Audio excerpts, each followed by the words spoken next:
No matter what it looks like. No matter what you're going through. Let God arise. God desires to be acknowledged. And I need for you to acknowledge Him on tonight. Come on and give God a praise. Glory to God. Hallelujah. Hallelujah. Glory to God. Thank you. You may be seated. Amen. Give it all to God. My Lord and Savior Jesus Christ. To my overseer, his absence, Bishop Alston. To our elect lady in her absence, Bishop Alston. But to my pastor, Bishop Donnell, Durham, y'all give him a great big hand, amen. Thank God for his presence on tonight. To the angel of this house, Pastor Gardner, give him a great big hand. Hallelujah.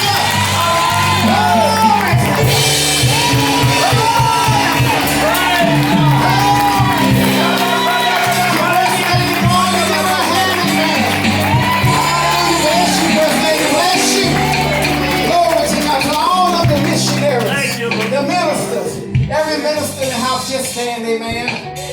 Quickly, put your hands together and give the ministers a great big hand, amen. Hallelujah, God bless you tonight. God bless you tonight. Glory to God. Truly, we thank God for being here. To the musicians, let's give the musicians a great big hand, amen. To the choir, God bless you, choir. God bless you for singing God's praises.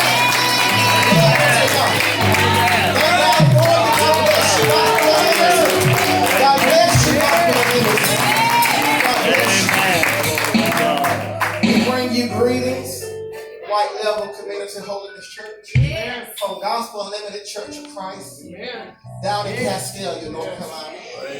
We thank God we come to worship with you. Amen. We come to praise God with you. We come to put the devil under our feet. God desires to do great things here at White Level and even on tonight. Any believers in the house, put your hands together.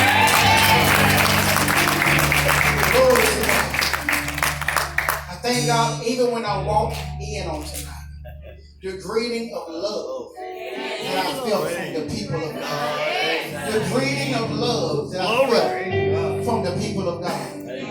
Even as I came down and the gentleman here, he grabbed me, he embraced me. I remember him from last time. And I thank God when he grabbed me, he embraced me, the Spirit of God began to move and the utterance of God just came in. I thank God even for the gentleman in the corner. I know it was Rose's husband. I remember him from last time. Even as we touched, I thank God for the power of God that came out. I thank God for the pastor here. I thank God for John and Kelly, who are dear friends. And don't forget Lee and Cash. Amen, amen. But truly, I thank God for tonight. Even thank God for having my father with me tonight. Stand up there.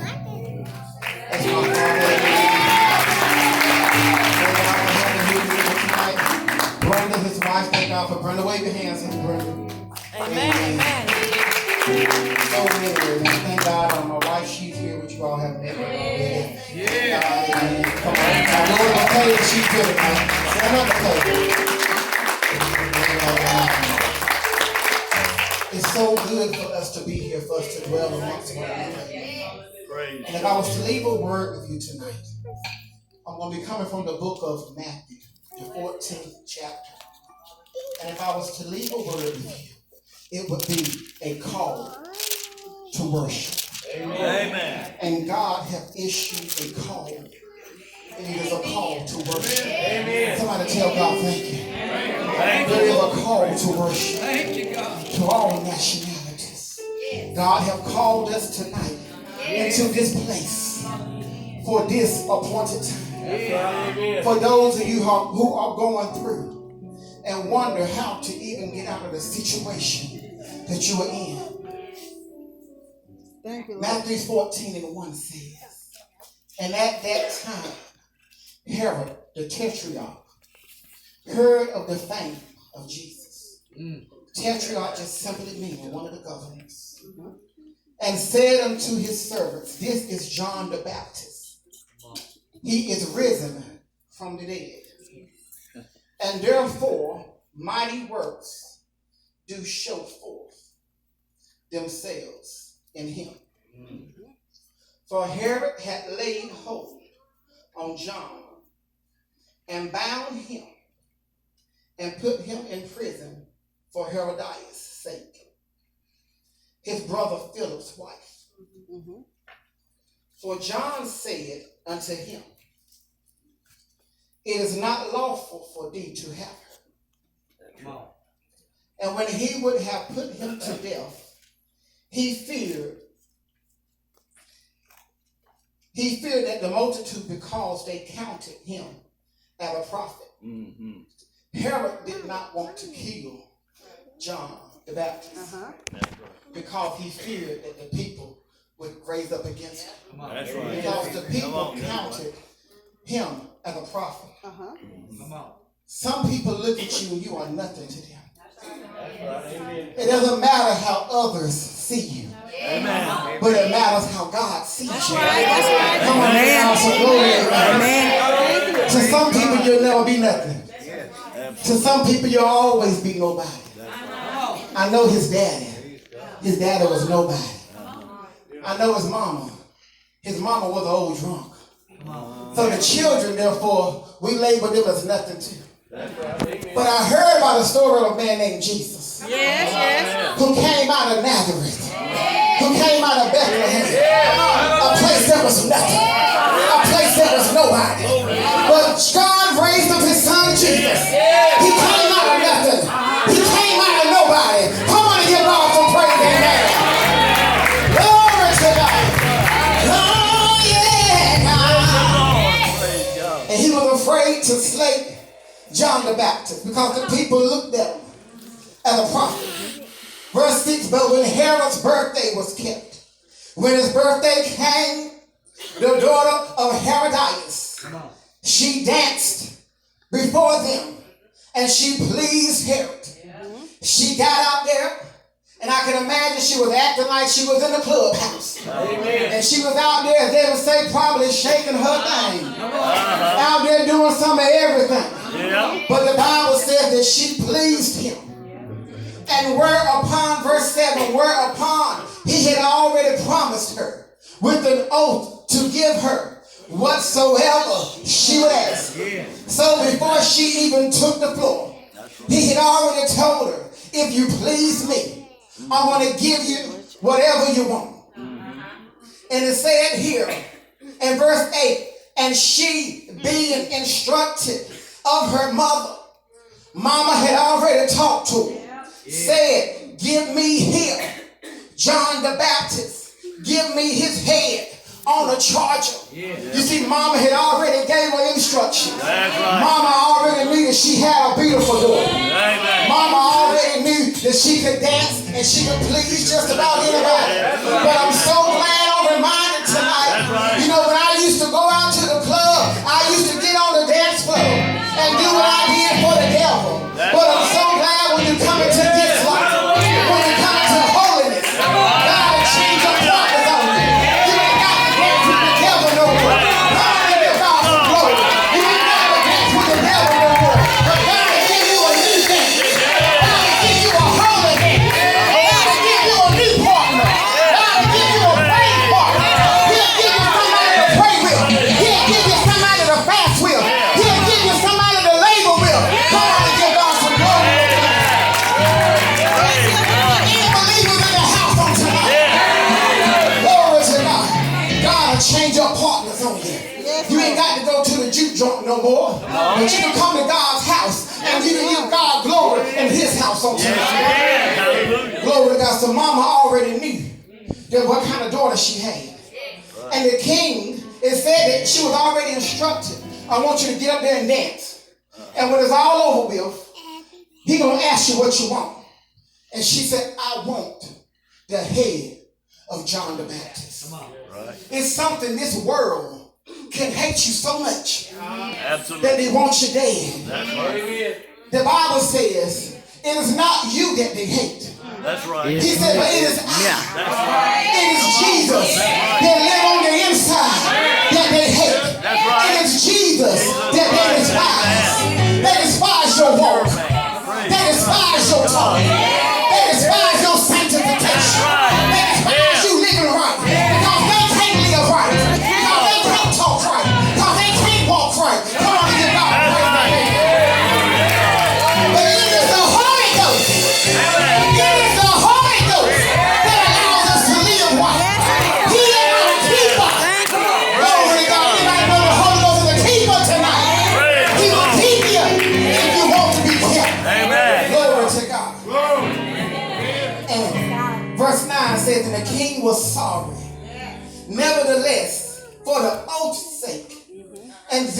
which sat with him at meat.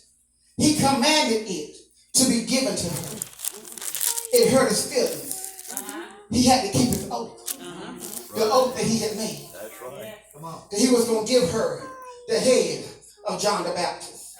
Amen. And his head was brought in a charger and given to the damsel. And what did she do? And she brought it to her mother. That's right. And his disciples came and took up the body and buried it and went and told Jesus. When Jesus heard of it, he departed thence from the ship into a desert place apart. And when the people had heard thereof, they followed him on foot out of the cities. And Jesus went forth and saw a great multitude, and we're talking about tonight, a call to worship. And Jesus went forth and saw a great multitude and was moved with compassion. Amen. Praise God. Everywhere I go, I'm in the pulpit. Everywhere I go, every step I take, I'm in the pulpit. You was built to bend, but not break. Amen. Come on and give God a praise. Right. You was built to bend, but not break. Amen. God built you for this. God built you for what you're going through. God said if you can take it, you can make it. Amen. And what won't kill you will only make you stronger. Right. When you go to the grocery store, that's your pulpit. Praise the Lord. When you're driving down the road in your car, that's your pulpit. When you're on your job, that's your pulpit. You are the church. You are the church. This is just a building. Jesus said, take the church with you. He said, everywhere you go. He said, inside out. Anywhere is your pulpit. You don't have to be disrespected. You don't have to be talked down to. You the church. On the inside of you, there is a sanctuary. On the inside of you. Come on and give God praise and honor. Behind brick walls, you are a sanctuary. Lying down in the hospital bed, you are a sanctuary. And Jesus said there must be a call to worship. When you are going through, I open up the doors of my church. Come on and give God praise. When I'm going through, I open up the doors of my church and I let the Lord come in. I usher in the Spirit of God. There is power in your praise. Come on and tell God.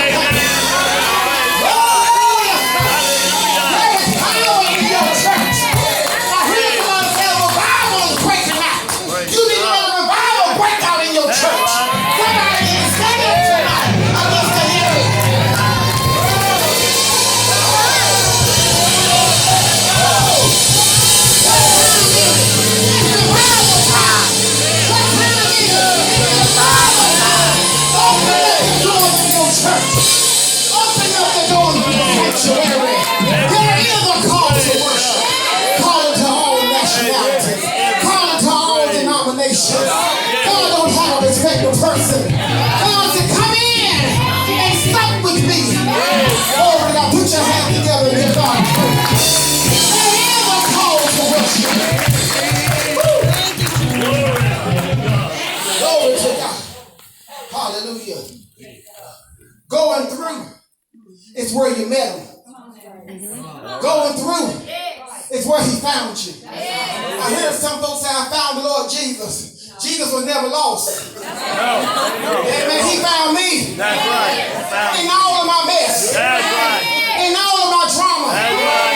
In all of my going through. All of my bad habits. Everything. He found me. He took my mess and he turned it into a message. Right. Come on, tell God, thank you. Won't he do it? Won't I do it? Won't he do it?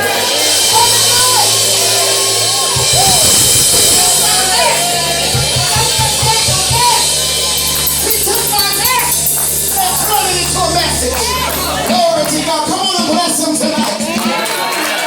Hallelujah. There is a call to worship. The Bible says Jesus went forth and saw a great multitude. He just found out that his cousin, John the Baptist, was beheaded. The weight I can imagine that he felt.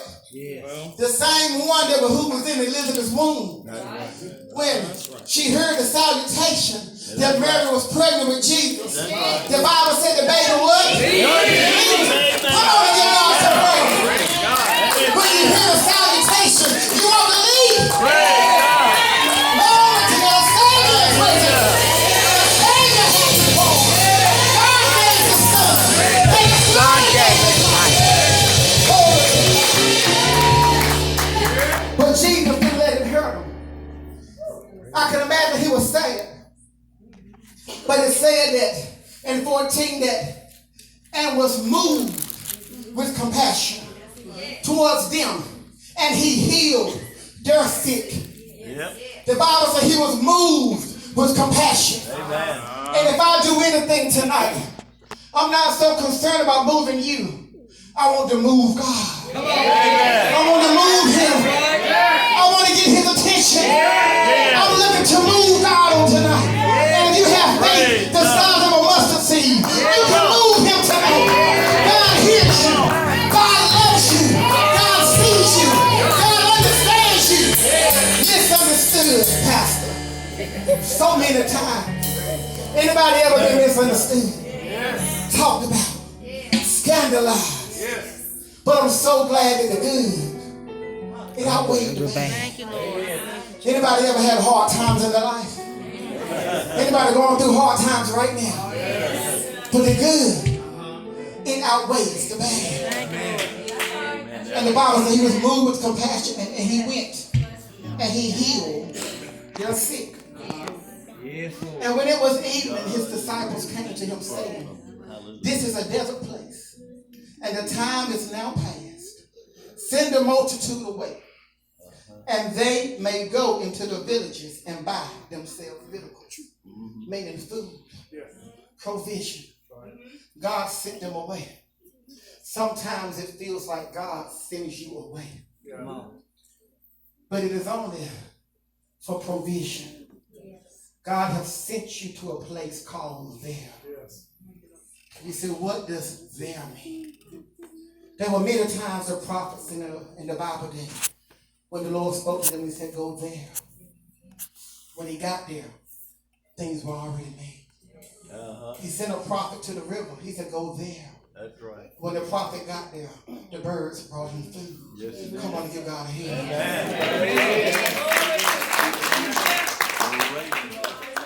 The man of God spoke to and said, go there. He went to the widow's house. And she only had enough food for her and her son. She said, I want to make the last cake. And me and my son are going to eat it and die. But the man God told her, he said, if you make one cake for me, he said, thou barrel shall never run dry. Come on and give God a praise. Sometimes we question God. Sometimes we say, Lord, what do you mean go there? I need more instruction. But when God says go there, it's because he has already made provision for you. And I believe you're in the house tonight. All you need is faith just to believe what he said. And God will carry it through. Just have faith. He said, Lord, I don't understand it. Lord, I don't understand how you can get the news about your cousin and you get up and you go to the multitude and you just begin to lay hands on people and you just begin to heal them. Yes. Because he said, lean not to thy own understanding, but acknowledge him. Somebody will just acknowledge him tonight. Somebody just acknowledge him tonight. Somebody just acknowledge him tonight. No matter what it looks like, no matter what you're going through, but God acknowledge you tonight. You are Alpha and Omega. You are the beginning and the end. You are the first and the last. You are the lily of the valley. You are the rose of Sharon. You are Jehovah Jireh. You are Jehovah Nissi.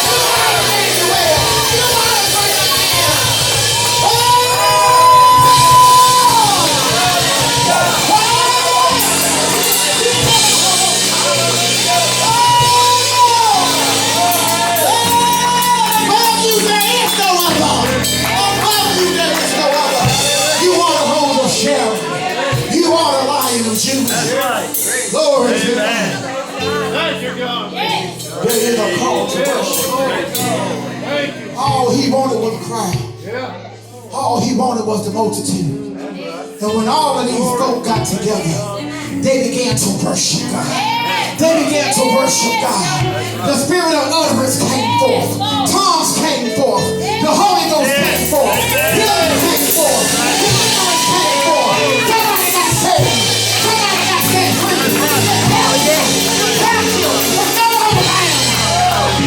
Because there was a call to worship that had been made. There was a call to worship that had been made. And the call was given. Glory to God. But Jesus said unto them, they need not depart. Give ye them to eat. And they said unto him, we have here but 5 loaves and 2 fishes. He said, bring them hither to me. And he commanded the multitude to sit down on the grass. Jesus said, I want to talk to you. He said, you don't follow me here. And the multitude have grown tired. He said, sit down on the grass as little children and let me talk to you. They wasn't too big and too grown to be talked to as children. Somebody ought to tell God that. The problem can be sometimes we have too many grown people in the church. Sometimes we can't be told nothing. Sometimes we love to tell other folks stuff, but we can't be told anything. Sometimes we love to give instruction, but we can't receive instruction. That's another sermon. Let me leave that alone. And the 2 fishes, and looking up to heaven, he did what? He blessed them. I told Deacon Spivey this morning when he was teaching Sunday school, I said, you in my sermon. You in my sermon for the night. But God turned, looking up to heaven, he blessed and break and gave the loaves to his disciple.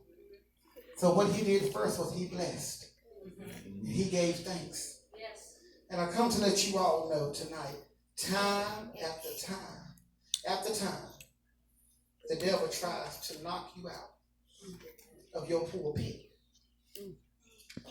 But the cost of your oil, God has given you an oil on the inside. Amen. That's right. Spiritually, Amen. you are an alabaster box.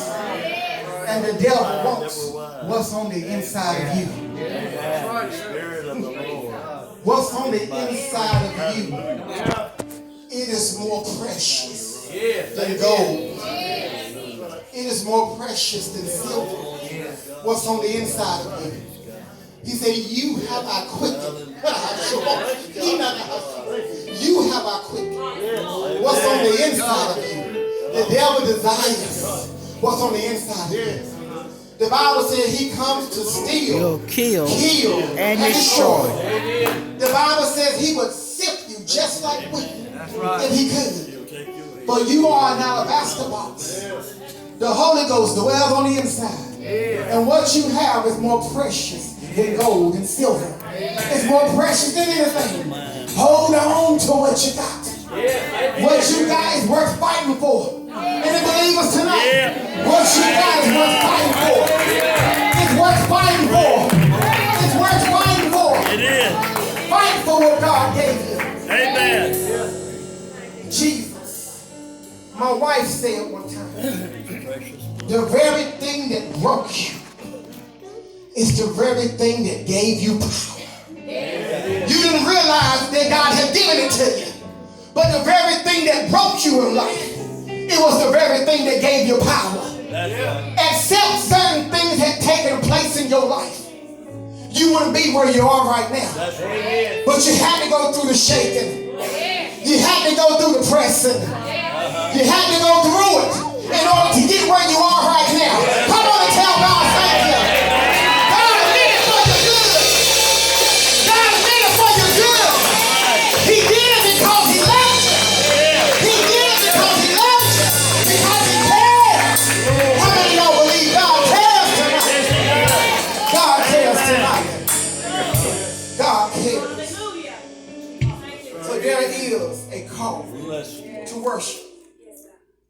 He told him to sit down, and he took 5 loaves and 2 fishes. And he looked up to heaven, and he blessed them, and he broke, and he gave the loaves to his disciples, and the disciples to the multitudes. And they did all eat and were filled. And they took up the fragments. Nothing was wasted. That remained 12 baskets full. And they that had eaten were about 5,000 men. Besides the women and children. Not just a multitude of 5,000. There were 5,000 men. Not counting the women and children. And straightway Jesus constrained his disciples to get into the ship and to go before him on the other side while he sent the multitude away. And when he had sent the multitudes away, he went up into a mountain apart to pray. And when the evening had come, he was there alone. Praise the Lord. Praise God has set us aside to be meat for the master's use. God. Yeah. You wonder why you went through what you went through. God had to break you. There was a process that you had to go through. Yeah. And I know that it hurt oh so bad. But because he loves you so much, he was willing to break you. But I heard him as he said with the potter. He said, I made me again another vessel. He said, I made me again another vessel. Come on.